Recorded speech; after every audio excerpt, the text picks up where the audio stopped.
The rain hammered against my windshield like 1,000 tiny fists, each drop another reminder of how thoroughly I'd screwed up my life. 5 months since I'd fled Chicago, with nothing but a duffel bag and terror coursing through my veins. 5 months of looking over my shoulder, of flinching at shadows, of building a new life from scraps in this nowhere town where nobody knew my name.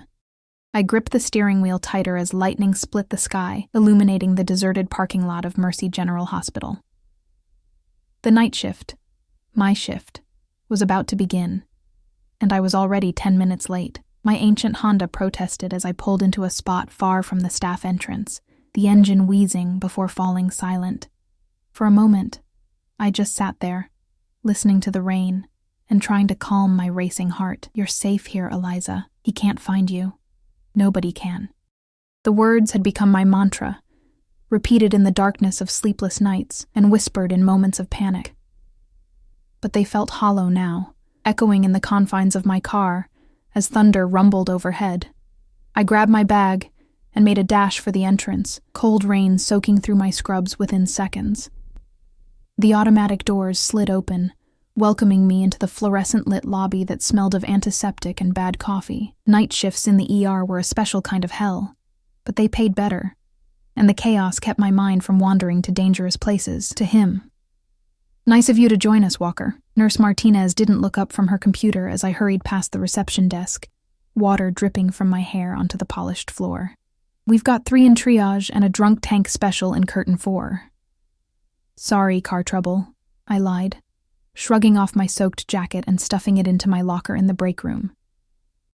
I didn't have car trouble. I had spent 20 minutes sitting in my apartment parking lot, trying to convince myself that the black sedan I'd spotted earlier was just coincidence, not one of his men. I pulled my wet hair into a tight ponytail and took a deep breath. For the next 12 hours, I wasn't Eliza Reyes, the woman who'd fled from one of Chicago's most dangerous men. I was just Nurse Walker, ER night shift, small-town hospital, dealing with everything from farm accidents to frat boy stupidity. The night unfolded like most others, a steady stream of minor emergencies punctuated by moments of genuine crisis. By 3 a.m., I'd assisted with setting a compound fracture, treated 2 cases of alcohol poisoning, and helped stitch up a nasty dog bite. The familiar rhythm of controlled chaos was soothing, a reminder that I could still be useful, still be something other than afraid. "Walker, incoming," Dr. Chen called out, snapping me from my momentary daze. "Car accident on Route 16, 2 patients, 1 critical. ETA 3 minutes. The ambulance arrived in a blur of flashing lights and urgent voices. I fell into step with the trauma team, helping transfer the first victim, a middle-aged woman with a nasty head wound, onto a gurney. "BP dropping, possible internal bleeding," the paramedic reported as we wheeled her inside. For the next hour, I existed entirely in the present, hands steady as I assisted Dr. Chen, anticipating needs before they were voiced, finding calm in the eye of the storm. This was why I'd become a nurse. These moments when nothing mattered except saving the life in front of me. The woman stabilized, and as they prepared to take her to surgery, I peeled off my blood-stained gloves and headed to check on the second victim from the accident. "Room 3, Martinez directed me. Young female, pregnant, mostly cuts and bruises, but we're monitoring for signs of placental abruption. My heart sank as I pushed open the door. Pregnant women in accidents always hit me hard, triggering memories I'd tried so desperately to bury. The girl on the bed couldn't have been more than 20, her face pale against the stark white pillow, a nasty gash across her forehead already stitched and bandaged. "Hi there," I said softly, checking her chart. "I'm Nurse Walker. How are you feeling, Rebecca?" Her eyes fluttered open, glazed with pain and fear. "The baby," she whispered. "Is my baby okay?" I checked the monitors. "Heartbeat is strong, which is a good sign." "Doctor, Patel ordered an ultrasound to be safe, and they'll be coming to take you up soon." I adjusted her IV. "Is there someone we can call for you?" Tears welled in her eyes. "My phone, it broke in the crash. My husband's number, I don't have it memorized." Her hand clutched at my scrubs. "Please, I need him here. We'll figure it out," I promised, gently detaching her fingers. "Try to rest. I'll be back to check on you soon." As I left the room, a chill ran down my spine that had nothing to do with my still damp clothes. 5 months ago, I'd been the one in a hospital bed, terrified and alone, with no one to call, except I had called someone, the very person I was now running from. The memory surged up, unwelcome and vivid, the sleek black phone being pressed into my trembling hand, the number I'd sworn never to use again dialed with shaking fingers, his voice answering after a single ring, dark and dangerous as the night around me. "Where are you?" Just 2 words, but they'd contained both salvation and damnation. I shook my head, banishing the memory. That was then. This was now. I was different, stronger, free. The rest of my shift blurred into a haze of routine tasks. By the time 7 a.m. rolled around, the storm had passed, leaving behind a washed-out sky the color of an old bruise. I was exhausted, my body running on autopilot as I finished my charts and prepared to hand over to the day shift. "Walker," Martinez called out as I was signing out. "Got a minute?" I followed her to the break room, where she poured 2 cups of coffee that looked strong enough to strip paint. "You okay?" she asked, sliding one toward me. "You seemed rattled during that trauma last night." "I'm fine," I lied, wrapping my hands around the warm mug. "Just tired." Martinez had been kind to me since I'd started at Mercy 3 months ago, never asking too many questions about where I'd come from or why I'd shown up in the middle of nowhere with impeccable credentials and shadows in my eyes. But kindness made me nervous now. It created connections, and connections were dangerous. "If you say so." She didn't push, and I was grateful. "Hey, before you go, can you check on the pregnant girl from the accident? Rebecca Miller. Day shift is swamped with a bus crash that just came in." I nodded, swallowing the last of the bitter coffee and heading back to room 3. Rebecca was awake, staring out the window at the gray morning light. "How are you feeling?" I asked, checking her vitals. "Better." Her hand rested protectively on her slightly swollen belly. "They did the ultrasound. Baby's fine." The relief in her voice made my chest ache. "That's wonderful," I said, forcing a smile. "Were they able to reach your husband?" "Yes." Her face brightened. "He's on his way." She hesitated, then asked, "Do you have kids?" The question was like a knife between my ribs. "No," I said shortly, busying myself with her chart so she wouldn't see my expression. "Oh, well, this is our first." She didn't notice my discomfort, lost in her own joy. "We've been trying for so long. This baby is our miracle." I nodded, not trusting myself to speak. I knew about miracles, and how quickly they could be snatched away. "All right. You're all set," I said, my professional mask firmly back in place. "The day nurse will be in to check on you soon. Take care of yourself, Rebecca." Outside, the parking lot glistened with puddles, the world washed clean by the night's storm. I trudged to my car, bone-tired and hollow. The Honda started on the 3rd try, a small Mercy. I drove home on autopilot, through streets beginning to stir with morning life. My apartment building was quiet, most of its residents already gone for the day. I climbed the 3 flights of stairs, too impatient to wait for the perpetually broken elevator, and fumbled with my keys at the door. Inside, I went through my post-shift routine, check the locks twice, draw the blinds, sweep for any signs that someone had been there. Paranoid, maybe, but paranoia had kept me alive these past months. Satisfied that my tiny sanctuary remained secure, I peeled off my scrubs and stepped into the shower, turning the water as hot as I could stand it. Only then, with steam rising around me and water masking any sound, did I allow myself to cry for Rebecca and her miracle baby, for the life I'd fled, for my own lost miracle. Afterward, wrapped in a threadbare towel, I caught sight of myself in the foggy bathroom mirror. Dark circles shadowed my eyes, and I'd lost weight I couldn't afford to lose. My collarbones too prominent, my cheeks hollowed. I barely recognized myself anymore. I'd been beautiful once, at least he had thought so. Beautiful enough to catch the eye of Adriano Rossi, to make him want to possess me, to make him believe I was something precious to be locked away in his gilded cage. "Mine," he'd whisper against my skin, his voice a caress and a threat all at once. "Only mine, Eliza." I shuddered at the memory, at how those words had once made me feel both terrified and desired, at how I'd mistaken obsession for love until it was almost too late.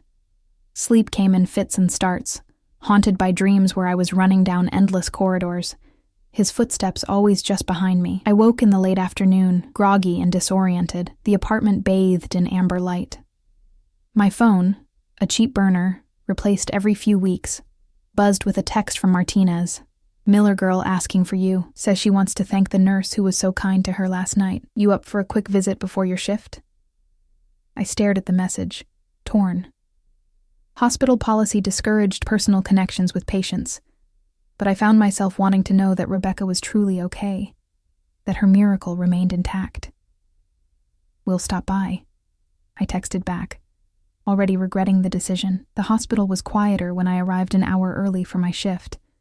The day's emergencies handled, the corridors less frantic. I found Rebecca's room easily, knocking softly before entering. She looked better, color returned to her cheeks. Her husband, a tall man with kind eyes, holding her hand at the bedside. "Nurse Walker," she exclaimed. "I was hoping you'd come. Just for a minute," I said, awkwardly hovering by the door. "I wanted to see how you were doing. So much better." She beamed, then winced as the motion pulled at her stitches. "They're keeping me overnight for observation, but we should be able to go home tomorrow." "That's great news. I wanted to thank you," she continued, "for being so calm last night when I was freaking out, for taking care of me and my baby." "Just doing my job," I mumbled, uncomfortable with gratitude I didn't deserve. "Well, we appreciate it," her husband said, his arm protectively around her shoulders. "Both of us do." I nodded, backing toward the door. "I should get to my shift. Take care, Rebecca." "Wait," she called. "We don't even know your first name." I hesitated, then said, "Eliza. My name is Eliza." It was a mistake. I knew it as soon as the name left my lips. I'd been careful to use only my last name at work, to keep that last shred of my true self hidden away. But something about Rebecca's genuine warmth had cracked my defenses. "Eliza," she repeated, smiling. "Thank you, Eliza." I fled the room, heart pounding. One slip, one moment of weakness. That was all it ever took. My shift passed in a fog of anxiety, each new ambulance arrival making me tense, each unknown face triggering a jolt of fear. By midnight, I was jumping at shadows, convinced that somehow my moment of carelessness had rippled outward, creating waves that would lead him straight to me. "Walker, you're a mess tonight," Martinez observed as I fumbled with a blood pressure cuff. "Go take 5. Get some air." I nodded gratefully and escaped to the ambulance bay, gulping in the cool night air. The sky had cleared, stars visible above the harsh parking lot lights, a reminder of how vast the world was, how small I was within it, surely too small to be found if I didn't want to be. But I knew better. Adriano's reach was long, his resources vast, his determination relentless. If he wanted to find me, and I knew he did, it was only a matter of time. My phone buzzed in my pocket, startling me. Unknown number. My heart lurched painfully against my ribs as I stared at the screen. 5 months of silence, of careful hiding, of looking over my shoulder. 5 months since I'd fled from him, from the life he'd crafted for me, from the beautiful prison of his protection. 5 months since I'd lost everything that mattered. I let the call go to voicemail, hands shaking too badly to even decline it. A minute later, the notification appeared. One new voicemail. I pressed the phone to my ear, breath caught in my throat. "Ms. Walker, this is Principal Davis from Riverview Elementary. We have you listed as an emergency contact for Sofia Martinez. There's been an incident at the school, and we've been unable to reach her mother. Please call us back at your earliest convenience." The phone slipped from my nerveless fingers, clattering to the ground. Sofia Martinez, Nurse Martinez's 8-year-old daughter. The emergency contact form I'd signed when I'd agreed to babysit her one weekend, a moment of normalcy I'd allowed myself, a dangerous connection I'd made despite knowing better. Not him, not Adriano, just a simple mix-up, a school calling the wrong number. Relief made my knees weak, and I sagged against the wall, laughing and crying all at once. I was still safe, still hidden, still free. But as I bent to retrieve my phone, a sleek black sedan pulled slowly into the hospital parking lot, its windows tinted too dark to see inside, its engine a low, predatory purr that I would recognize anywhere. And I knew, with absolute certainty, that my 5 months of freedom had just run out. I froze, watching the black sedan glide to a stop near the hospital entrance. Every instinct screamed at me to run, but my body refused to move, rooted to the spot like prey in the headlights of an oncoming car. The driver's door opened, and a tall figure emerged, not Adriano, but Marco, his most trusted lieutenant. My stomach twisted with a sickening combination of fear and relief. Marco's eyes scanned the ambulance bay, sweeping over me once before returning, recognition dawning on his face. 5 months had changed me. I was thinner, my once-long hair cut short, my appearance deliberately plain, but not enough. "Eliza," he said, voice carrying in the quiet night air. Not a question, a confirmation. I backed away, finally breaking free of my paralysis. "How did you find me?" A faint smile touched his lips, humorless and cold. "You know better than to ask that." Of course I did. Adriano had eyes everywhere. Connections that reached into places I couldn't even imagine. One moment of carelessness, one trace left behind. That's all it would have taken.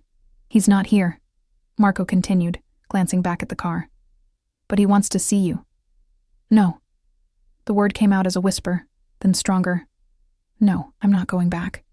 Marco sighed, looking almost sympathetic.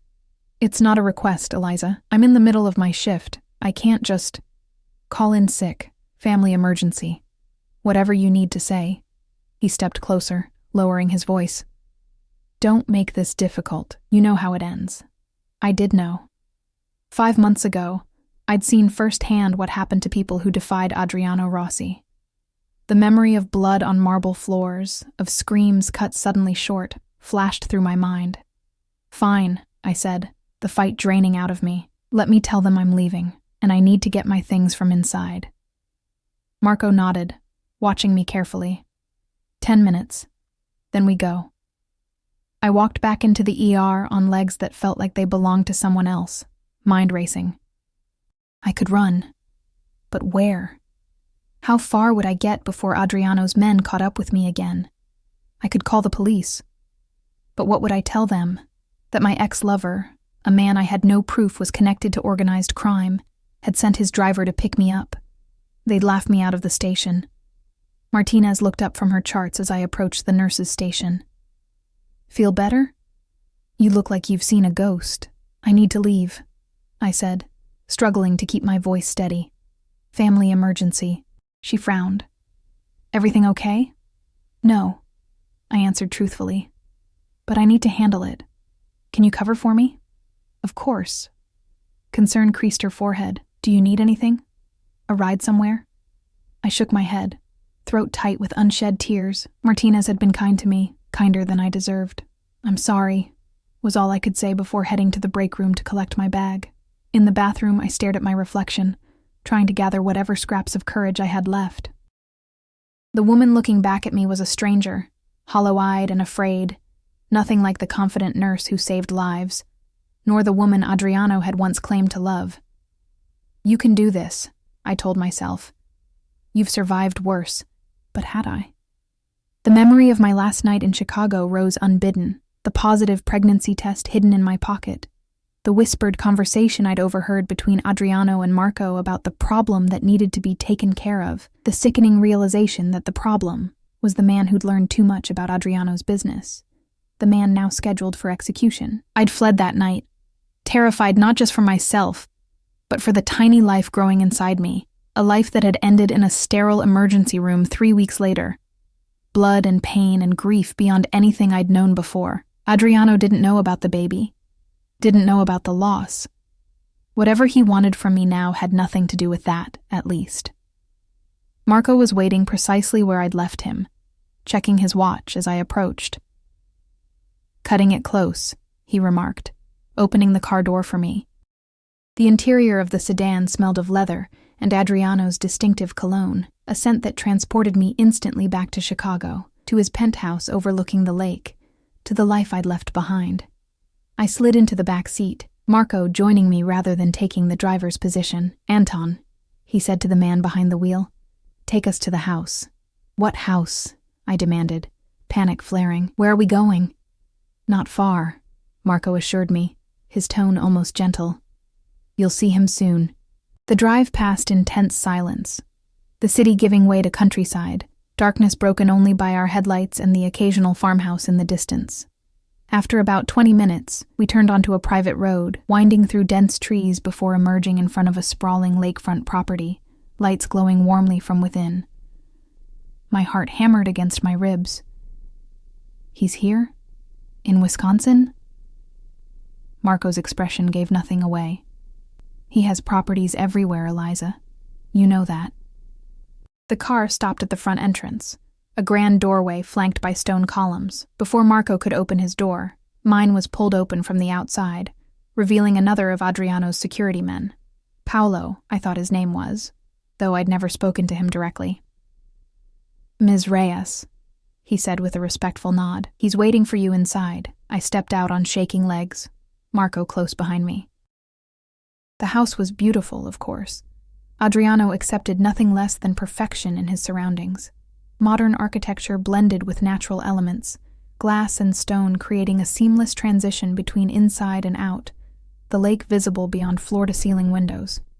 This way, Marco directed, leading me through an expansive foyer and down a hallway lined with subtle but undoubtedly valuable artwork. We stopped at a set of double doors. Marco knocked once, then opened them without waiting for a response. The room beyond was a study, walls lined with bookshelves, a massive desk positioned to face the view of the lake, and behind it, rising slowly to his feet, was Adriano Rossi. 5 months had changed him too, though in less obvious ways. His dark hair was the same, swept back from his forehead in immaculate waves. His body, beneath the perfectly tailored suit, was still lean and powerful.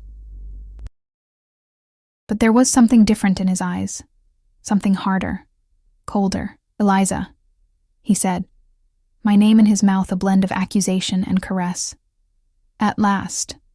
Marco withdrew silently, closing the doors behind him, leaving us alone.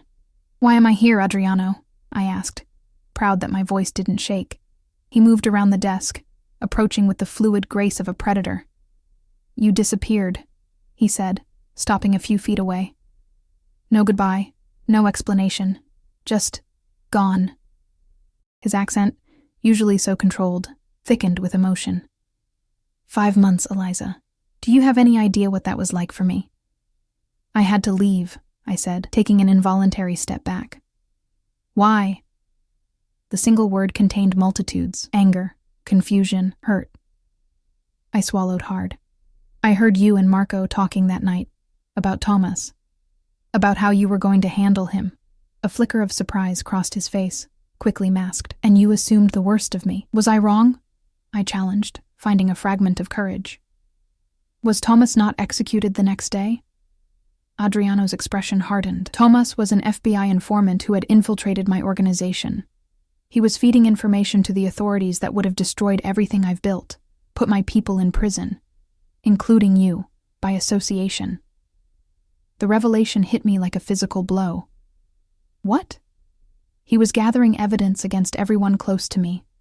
Had his operation continued, you would have been implicated as well. Adriano stepped closer, close enough that I could smell his cologne, feel the heat radiating from his body. I was protecting you, Eliza, as I have always protected what's mine. What's mine? The possessive phrase that had once made me feel both secure and suffocated. I'm not yours, I whispered, though the words lacked conviction even to my own ears. Not anymore. Something dangerous flashed in his eyes. Then why did you put me as your emergency contact at the hospital? My breath caught. What? The hospital called me tonight. She said you're her emergency contact. He quoted the words from the premise with dark amusement. Imagine my surprise. Confusion swept through me. That's impossible. I never... And then understanding dawned, cold and clear. When I'd first been hired at Mercy, filling out endless forms in HR, there had been an emergency contact sheet. I'd left it blank, having no one to list. The HR director had frowned, saying they needed someone, in a moment of weakness, of loneliness. I'd written Adriano's name and number, knowing I would never actually call it, but needing that tenuous connection, that reminder of a time when I'd belonged somewhere, to someone. It was an accident, I said weakly. I never meant an accident. He was close now, too close, reaching out to brush a strand of hair from my face. I flinched, and his hand froze mid-motion, pain flickering across his features. You're afraid of me. It wasn't a question, but I answered anyway. Yes. He dropped his hand, stepping back. I have never hurt you, Eliza, never raised a hand to you, never threatened you. You kept me prisoner, I countered. I kept you safe. By locking me away, by controlling my every move.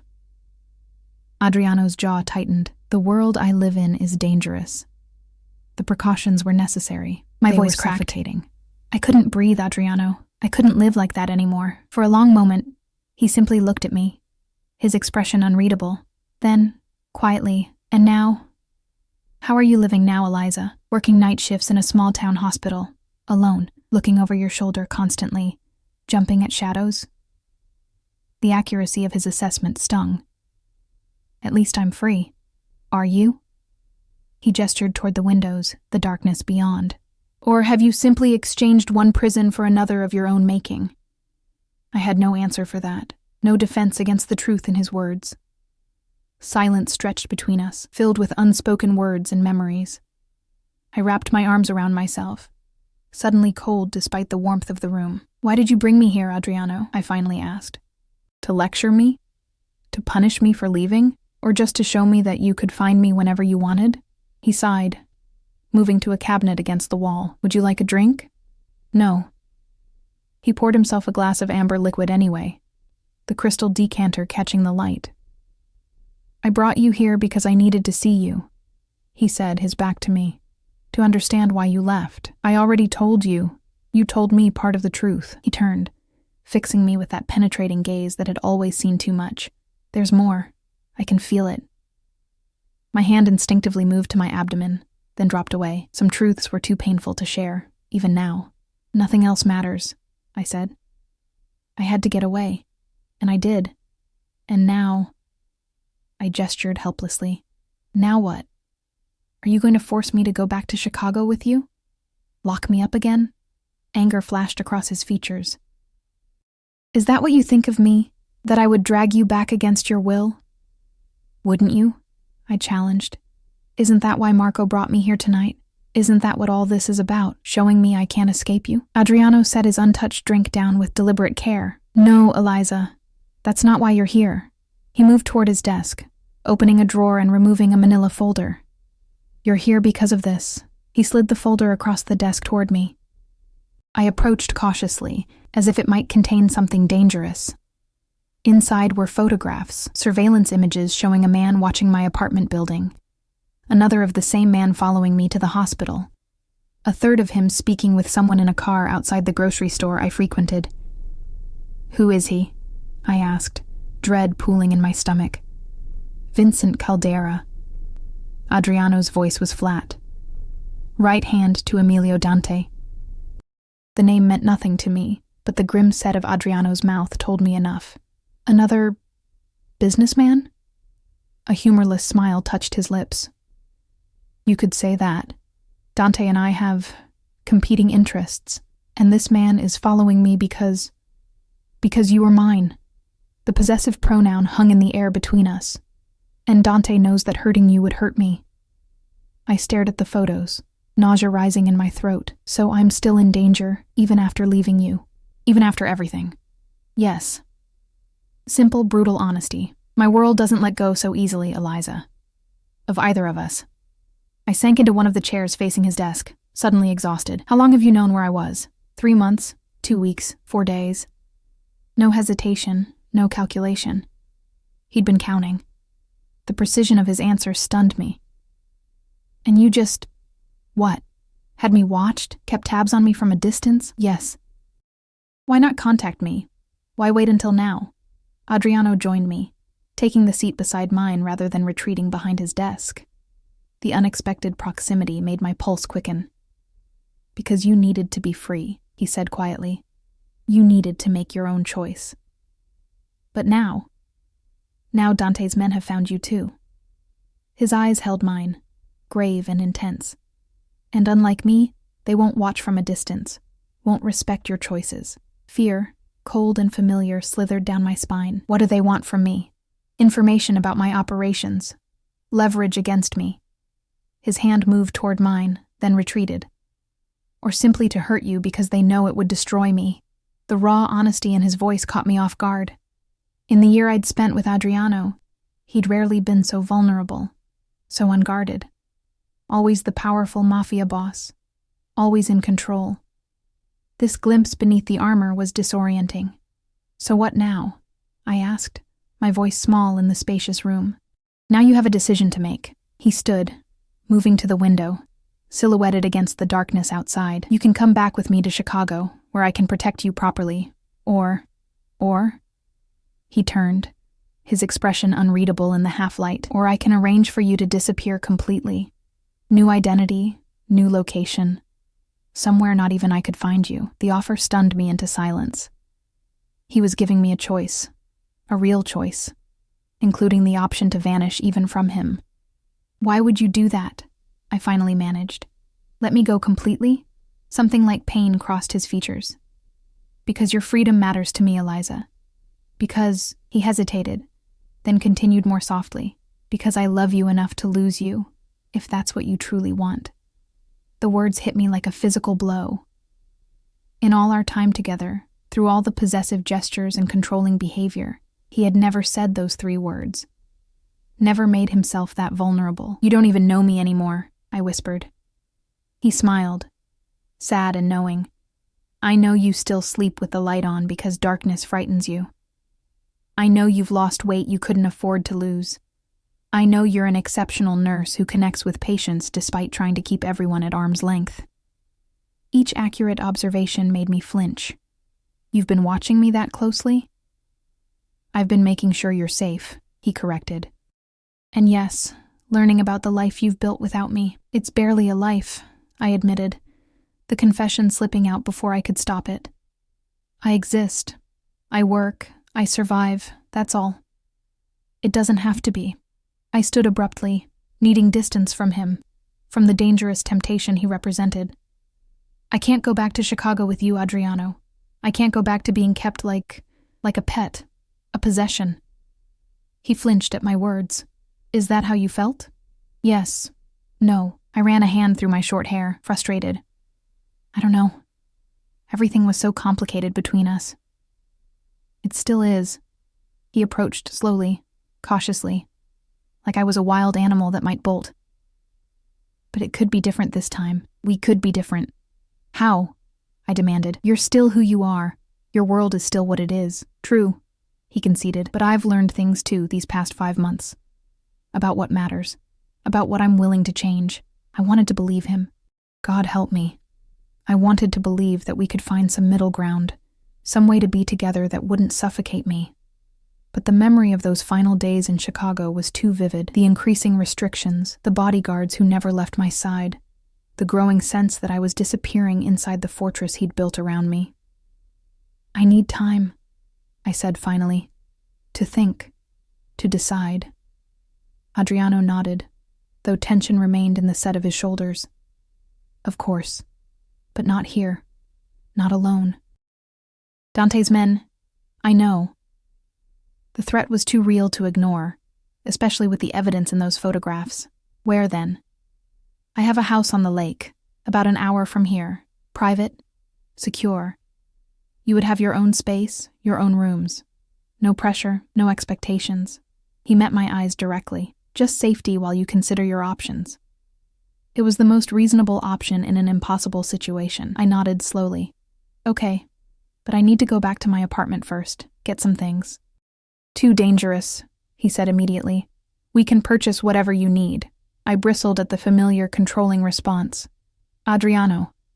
Something in my tone made him pause, reassess. I apologize, he said, surprising me again. Old habits. What if I send Marco to your apartment? You can make a list of what you need. Personal items we can't simply replace.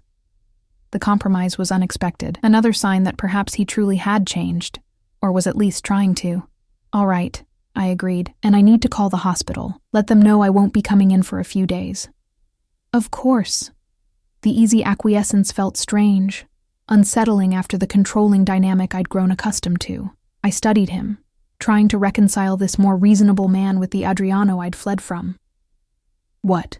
He asked, catching my scrutiny. You're different, I said simply. Pain flashed across his features before he could mask it. Losing you changed me, Eliza. Not entirely. I am still who I am, still do what I must in my business.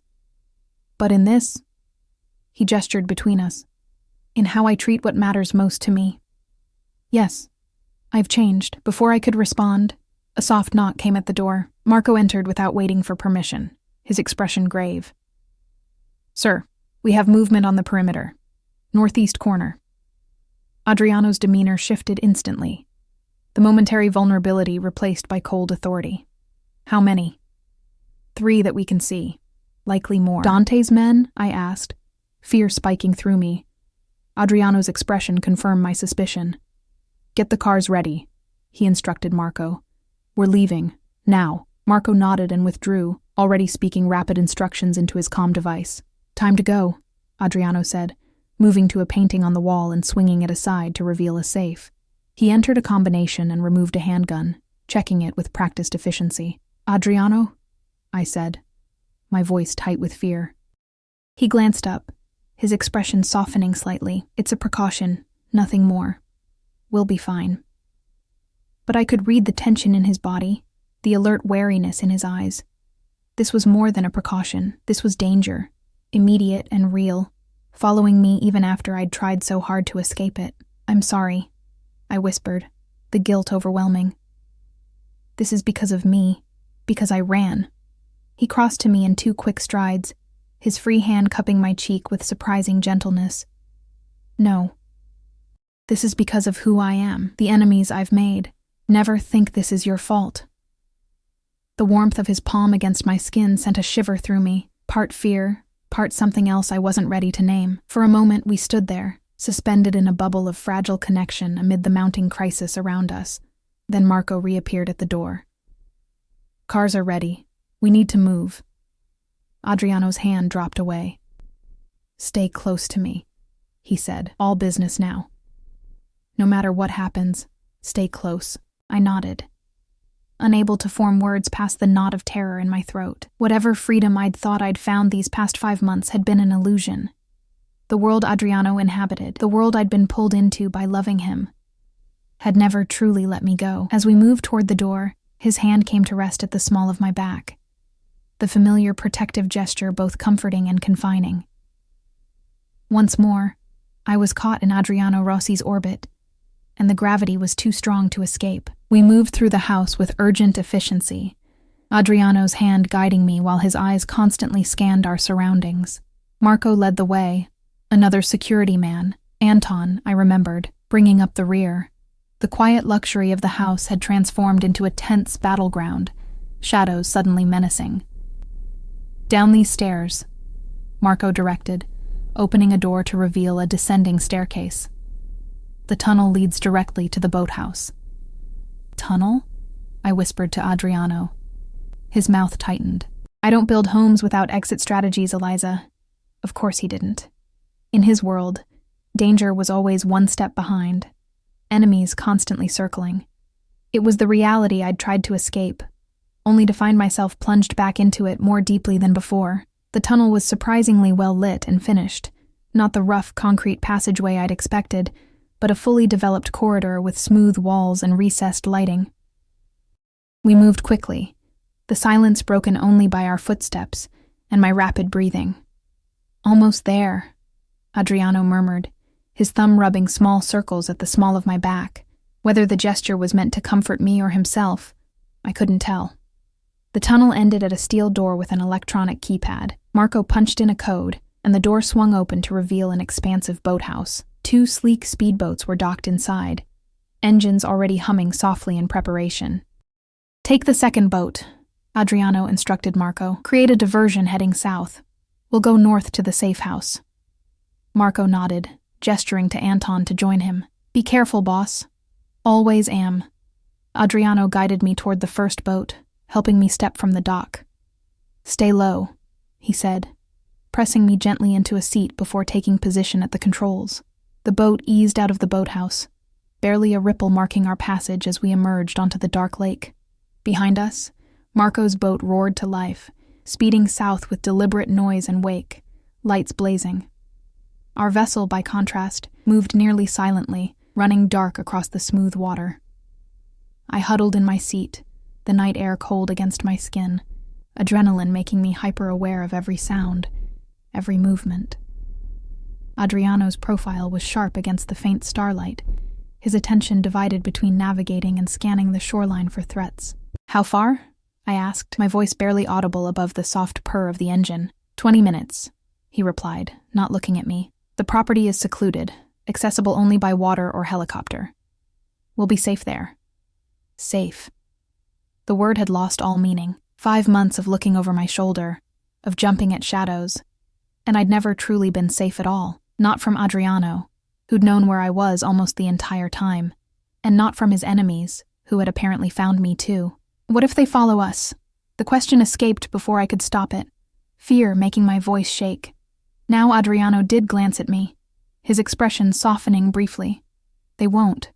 Marco is very good at his job, and this boat is special. Special how? A hint of pride touched his voice.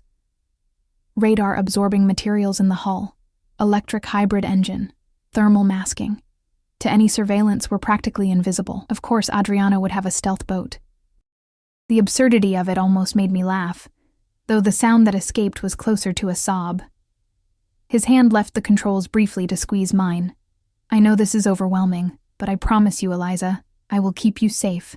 The familiar words stirred conflicting emotions, resentment at being caught once more in his web of protection, but also a traitorous relief.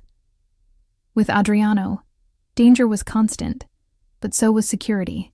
The contradiction had always been at the heart of our relationship. We traveled in silence after that, the boat cutting smoothly through the dark water. Occasionally, Adriano would adjust our course slightly, navigating by stars and some inner map rather than any visible landmarks. The shoreline was a distant, shadowy presence, dotted here and there with the lights of lakeside homes. Finally, we rounded a wooded peninsula, revealing a secluded cove. Nestled against the trees was a structure that seemed to grow organically from the landscape, all wood and glass, modern, yet somehow timeless.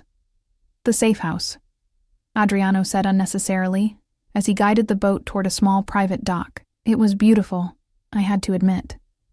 Like everything in Adriano's world, it exuded tasteful luxury without ostentation. As we drew closer, soft landscape lighting activated, illuminating our path while keeping the house itself mostly in shadow. He docked with practiced ease, securing the boat before helping me onto the wooden planks. "Stay close," he reminded me, though there was no need. I had no intention of straying from his side while potential threats lurked in the darkness. We approached the house via a winding path through carefully landscaped gardens. Adriano punched a code into another keypad at the entrance, then pressed his palm to a biometric scanner. The door unlocked with a soft click. "Welcome to La Rifugio," he said, ushering me inside.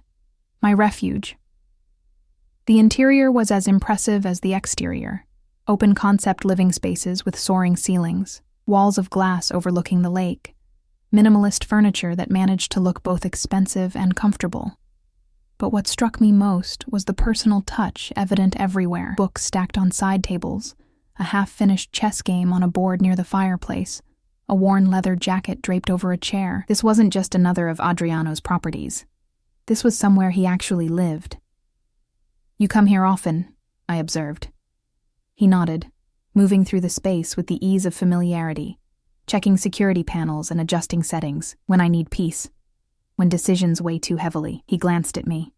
"When I missed you too much to bear Chicago without you." The simple admission caught me off guard.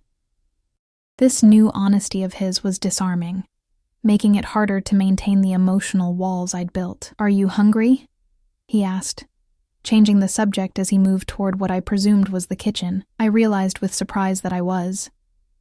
"Yes, actually, I'll make us something." He shrugged off his suit jacket, draping it over a stool, and rolling up the sleeves of his crisp white shirt. The kitchen is fully stocked. The domesticity of the moment was surreal after our dramatic escape.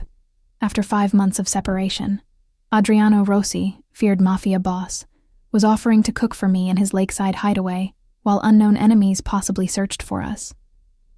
I should call the hospital, I said, remembering my responsibilities with a jolt. They'll be expecting me tomorrow night. Adriano nodded, retrieving a phone from a drawer, not his personal device, but something clearly kept at the house for emergencies. Untraceable, he explained, handing it to me. Use this. I called Martinez directly, fabricating a family emergency that would keep me away for at least a week. She was concerned but understanding, promising to arrange coverage for my shifts. The lie tasted bitter, another deception in a life that had become built on them. When I hung up, Adriano was efficient in the kitchen, chopping vegetables with the same precision he applied to everything. I watched him work, this man who had once been the center of my world, who still moved with the confidence and authority that had first drawn me to him. You cook now? I asked, leaning against the counter. A small smile touched his lips. I've always cooked. You just never saw it before. Because in Chicago, we'd had staff for everything, chefs and housekeepers and security. An entire infrastructure designed to cater to Adriano's needs, and by extension, mine. Here he seemed more human, more accessible. Tell me about your life, he said, the knife never pausing in its rhythmic motion. These past 5 months, your work at the hospital. Why? I asked, genuinely curious. Why does it matter now? He looked up, his dark eyes holding mine. Because you matter to me, Eliza. All of you. Not just the parts that existed when you were with me. The sincerity in his voice made my chest ache. I found myself telling him about Mercy General, about the night shifts in the ER, about the few tentative friendships I'd formed despite my best efforts to remain isolated. He listened attentively, asking questions that showed genuine interest, never interrupting or judging. By the time we sat down to eat, a simple but delicious pasta dish that reminded me of our early days together, I felt more relaxed than I had any right to be, given the circumstances. What happens now? I asked, setting down my fork. How long do we stay here? Adriano considered the question, his expression thoughtful. That depends on several factors. How quickly Marco can assess the threat. How much Dante's men know. He paused. And what you decide about your future. My future. The words felt hollow. Do I really have choices anymore, Adriano? Or are they all just variations of living in your world, under your protection? His jaw tightened, but he answered calmly. You always have choices, Eliza. I meant what I said about helping you disappear completely if that's what you want. New identity, new location, enough money to build whatever life you choose. Without you. Without me, he confirmed, the words clearly difficult for him to say. Why would you offer that? I pressed, needing to understand. After searching for me for 5 months, why would you let me go again? Adriano set down his glass, his eyes never leaving mine. Because I realized something when you left. Something I should have understood much sooner. He leaned forward, intensity radiating from him. Love without freedom isn't love at all. It's just another form of control. The words hit me with unexpected force, echoing thoughts I'd had during our time apart. And you're willing to give up that control? I'm trying to be, he admitted, vulnerability bleeding through his usual composure. It goes against every instinct I have, Eliza. Every fiber of my being wants to keep you close, keep you safe, regardless of what you want. His hand clenched on the table, but I'm learning that truly loving someone means sometimes letting them go. I stared at him, this complex, dangerous man who had both protected and imprisoned me, who had given me everything except the freedom to choose my own path. Was he truly capable of changing something so fundamental to his nature? I need you to understand something, I said finally, my voice steady despite the emotion threatening to overwhelm me. If I stay, and that's still a very big if, things would have to be completely different. I won't live in a cage again, no matter how gilded. He nodded, solemn. I understand. Do you? Because it would mean real freedom, Adriano. The ability to work, to have friends, to go places without a security detail shadowing my every move. Within reason? No, I cut him off. Not within reason, as defined by you. Actually free. Conflict played across his features. The need to protect warring with the desire to give me what I needed. Finally, he nodded again. I will try, Eliza. That's all I can promise. I will try to find that balance. It wasn't the absolute assurance I wanted, but it was honest. And perhaps honesty was the only real foundation we could build upon. Before I could respond, a security panel on the wall beeped softly. Adriano was immediately alert, moving to check the display. Motion sensors at the perimeter, he said, tension radiating from him. Could be animals, but the implied threat hung in the air between us. Our momentary peace shattered, reality intruding once more. Stay here, he instructed, retrieving his gun from where he'd set it aside. Away from the windows, as he moved with swift efficiency toward the security system, checking cameras and readouts, I was struck by the duality of this man. The thoughtful, vulnerable Adriano, who had cooked dinner and spoken of freedom, and the dangerous, calculating leader who now prepared to defend his territory. Both were real. Both were the man I had loved. And as I watched him activate additional security measures, I wondered if there was any future where those two sides could exist in balance. Or if loving Adriano Rossi meant forever living in the shadow of violence, regardless of how much freedom he claimed to offer. The minutes crawled by with excruciating slowness as Adriano monitored the security feeds, his body tense, expression focused. I remained where he'd instructed, though every instinct urged me to move, to flee from the invisible threat circling us. Anything? I finally asked, unable to bear the silence any longer. Adriano's eyes remained fixed on the displays. Movement in the eastern woods, 2 heat signatures. He adjusted something on the panel, they're being cautious, staying just at the edge of the sensor range. Dante's men? Most likely. His voice was calm, but I could see the calculation behind his eyes, the mental assessment of options and risks. Marco would have contacted me before approaching. As if summoned by his name, Adriano's phone vibrated. He answered with a terse, "Report." I couldn't hear Marco's side of the conversation, but Adriano's expression darkened as he listened. How many total? A pause. And our position? Another pause. Understood. Proceed as discussed. He ended the call, slipping the phone back into his pocket. 4 of Dante's men tracked us to this area. Marco eliminated one, but the others scattered. They're searching the shoreline. My heart hammered painfully against my ribs. What do we do? We have options. Adriano moved toward me, his movements controlled and deliberate. The house is secure. Reinforced walls, bulletproof glass. We could wait them out, but... A grim smile touched his lips. But I don't like being cornered, and Marco has confirmed they've called for reinforcements. The implication was clear. Our sanctuary might soon become a trap. There's a panic room, Adriano continued, gesturing toward what appeared to be a normal bookcase along one wall. If necessary, you can shelter there while I deal with this. While you deal with this, I repeated, anger flaring suddenly through my fear. You mean while you kill them? Or get yourself killed trying? His expression softened slightly. Eliza. No. I stood straighter, finding resolve I didn't know I still possessed. I'm not hiding in some panic room while you risk your life. Not again. Confusion crossed his features. Again? The word had slipped out unintentionally, bringing with it memories I'd tried to suppress. Of another night, another safe house, another threat, the night I'd lost our child. Nothing, I said quickly. What other options do we have besides staying here? Adriano studied me for a moment, clearly aware I was hiding something, but he didn't press. There's a helipad on the roof. My pilot is on standby about 15 minutes away. Can we reach him without being seen? Possibly. He glanced at the security feeds again. The thermal imaging shows them still searching the perimeter. If we move now, while they're scattered. The decision crystallized in my mind with surprising clarity. Then let's go. I'm not spending another night running or hiding. Adriano's eyes widened slightly at my determination. Then he nodded. Take this, he said, removing a smaller handgun from an ankle holster and offering it to me. I hesitated. I'd never held a gun before, had always feared and avoided them.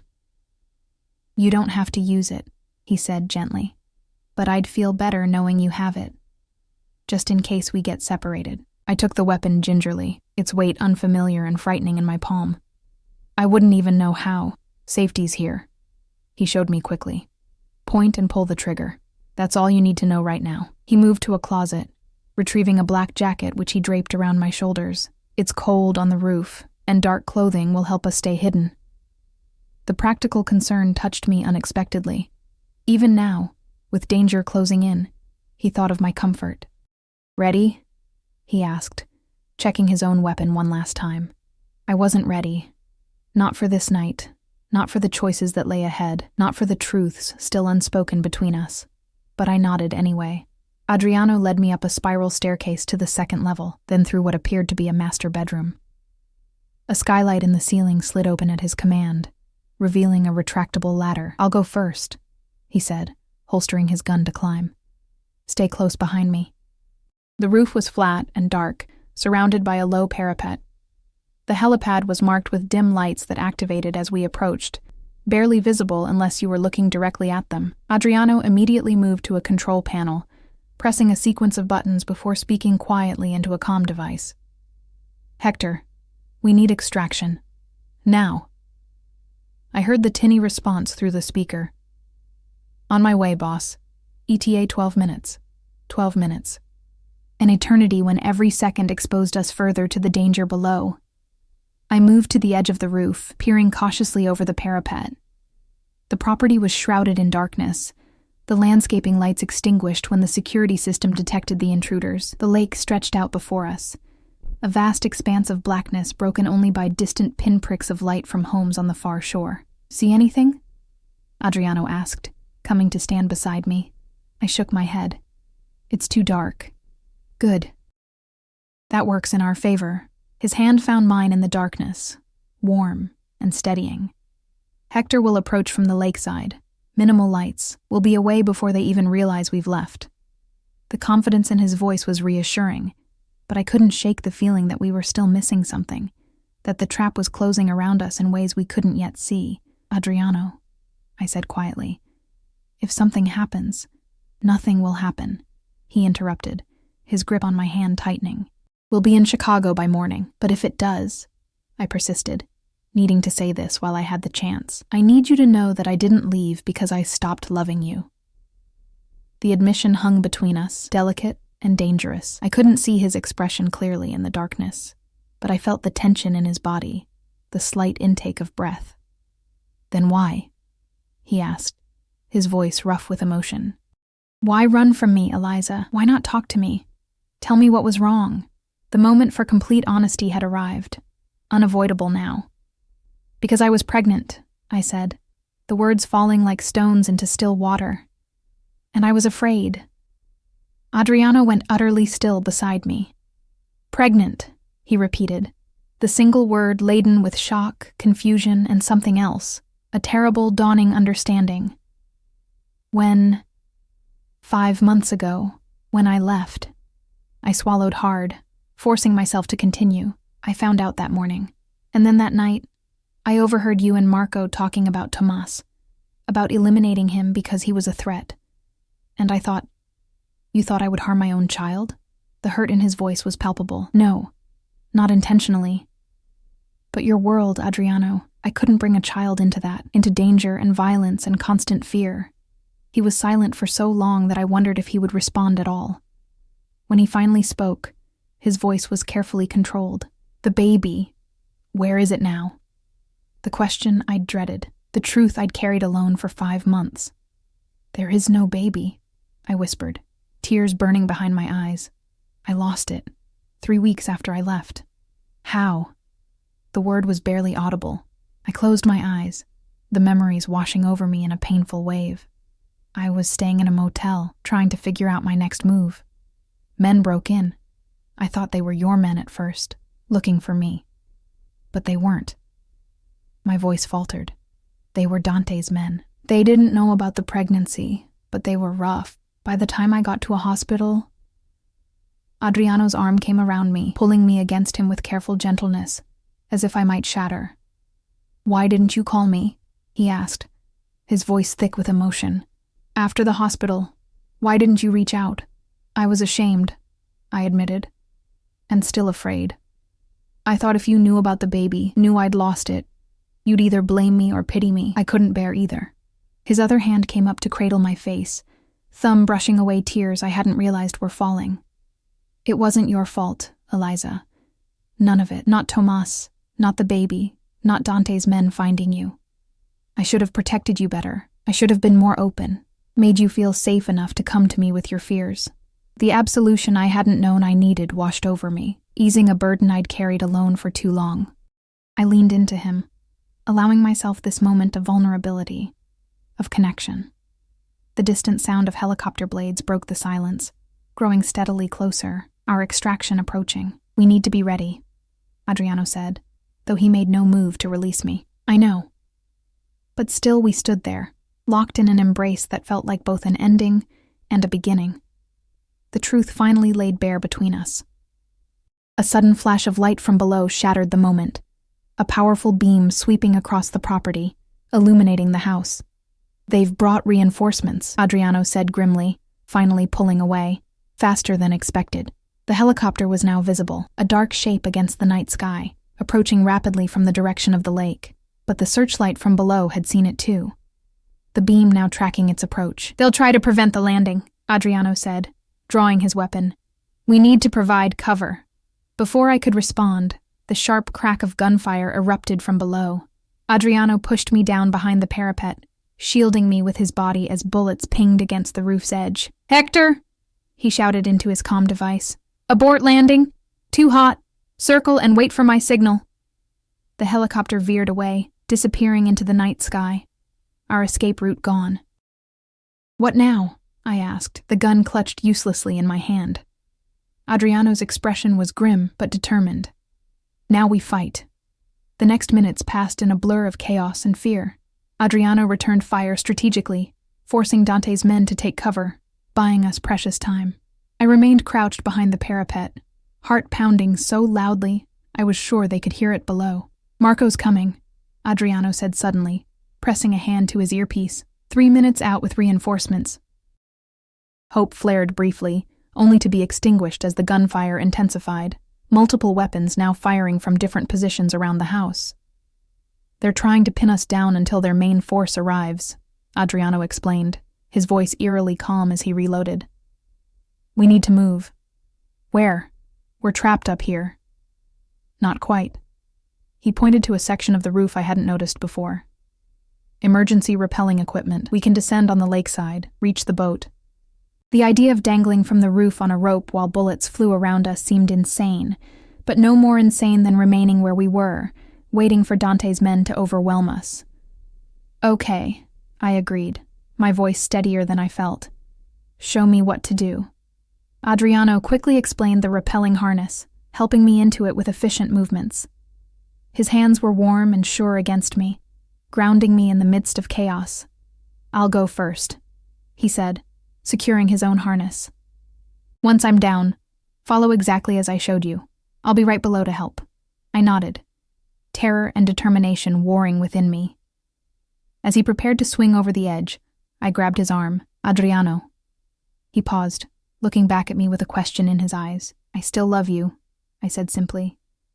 "Whatever happens, I needed you to know that." Something powerful and unnameable flashed across his features.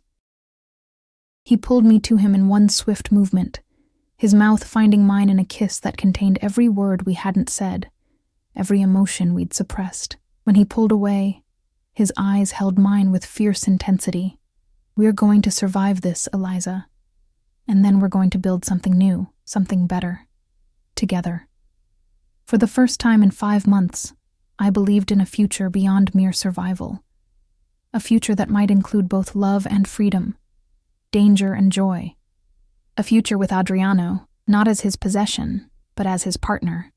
As he swung over the edge of the roof, disappearing into the darkness, I knew with sudden clarity that some choices were worth any risk, and Adriano Rossi, with all his complexity and contradiction, was mine.